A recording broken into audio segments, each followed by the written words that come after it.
Have you ever walked away from a conversation feeling like you've just got played? Like you agreed to something you didn't really want to do? Or worse, you started doubting your own thoughts, your decisions, your own reality? If so, congratulations. You've encountered a master manipulator. And trust me, you're not alone. Manipulators are everywhere, at work, in relationships, even friendships. The problem, most people don't realize they are being manipulated until it's too late. But today, that changes. By the time we are done, you'll never fall for manipulation again. Not only will you recognize it instantly, but you'll be able to turn the tables using their own strategies against them. Ready? Okay, let's go. Now, what makes a master manipulator so dangerous? You see, a true manipulator isn't the loud, obvious bully. No, no, no. The most dangerous ones, they are charming, they're persuasive, they make you feel special, understood, even indebted to them. And that's how they trap you. The best manipulators use psychological tactics to control you without you realizing it. They get you to act in their best interest, even when it's against your own. But here's the scariest part: manipulation is a science. It's not random, it follows patterns. And once you learn to spot those patterns, they lose power. So let's break them down. We're going to talk about the 5 core manipulation tactics and how to spot them instantly. Number 1, gaslighting, the reality twister. Gaslighting is when someone makes you question your own reality. They rewrite history, deny things they said, and make you feel like you are imagining things. For example, you confront them with something hurtful they said. Instead of apologizing, they respond, "I never said that. You're too sensitive." The goal is to make you doubt yourself so they can control the narrative. Now, how do you flip it on them? Keep written or recorded proof. When they deny reality, stay calm and firm.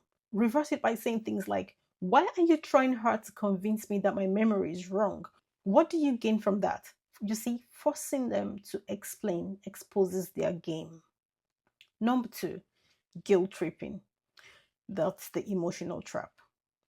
Guilt is a powerful weapon, and manipulators use it like a scalpel. For example, you set a boundary and they respond with, "After everything I've done for you, this is how you treat me." The goal is to make you obligated to do what they want. Now, how do you flip it on them? Recognize that guilt is not a reason to comply. Instead of defending yourself, ask, "Why do you think I should feel guilty for making my own choices?" Shift the pressure. "I don't owe you an explanation for prioritizing my needs." Number 3, the silent treatment. Psychological warfare manipulators use silence to punish and control. They withhold attention, affection, or communication to make you beg for their approval.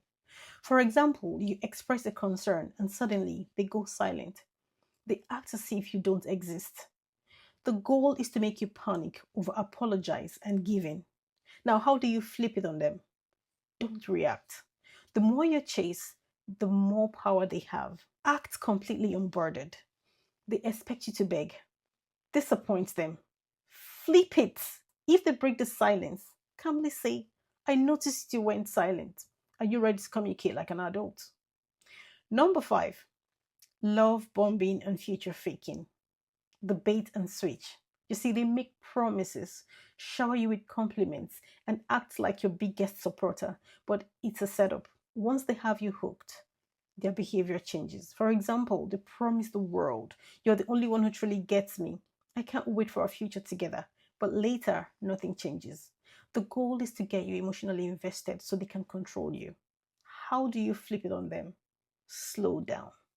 When something feels too good to be true, it probably is. Call them out. "You say all the right things, but I don't see any action." Make them prove consistency before trusting their words. Number 5, playing the victim. This is the ultimate manipulation card. They twist every situation to make themselves the victim, even when they are the one at fault. For example, you hold them accountable and suddenly they break down. "I guess I'm just a horrible person. I can't do anything right." The goal is to make you feel bad and drop the issue. How do you flip this on them? Stay focused. This isn't about making you feel bad. It's about accountability. Refuse to confront them. Don't let their fake victimhood get at you or distract you.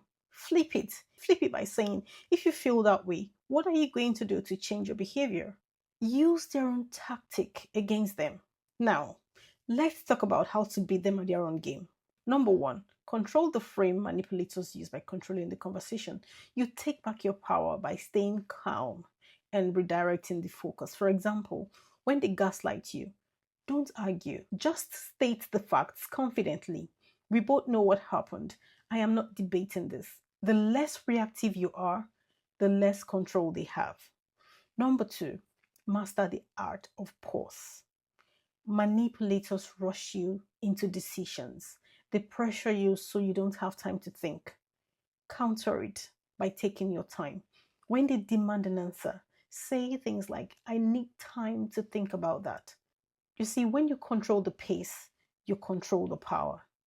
Number three, turn their tactics against them. If they use guilt trip, reverse it by saying things like, should I feel guilty for making decisions that's best for me? If they play the victim, ask, how do you plan to fix this?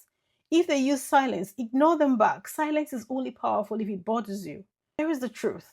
The best way to defeat a manipulator is to become someone they can't manipulate. When you stop reacting emotionally, when you see their tactic for what they are, when you refuse to play their game, they lose power. And that's when you win. So next time you spot a master manipulator, don't fall for it. Flip the script and take back your power. I hope this has helped someone today. Thank you for listening or watching, and I hope to see you in my next video. Bye.